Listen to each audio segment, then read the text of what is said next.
Hello, in this video I'm going to show you how to in all the courses from the language school, the grades have to be out of 100%. Sometimes in the settings we forget to do it, and teachers will let you know that the exams are not out of 100.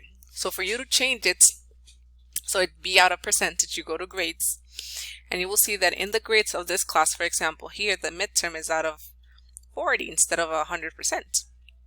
So what you do is you go to setup, this option on the top, you click on course grade settings, and then you go to the second option that says grade item settings and select percentage, and that's it. And then you scroll down and you click on save changes.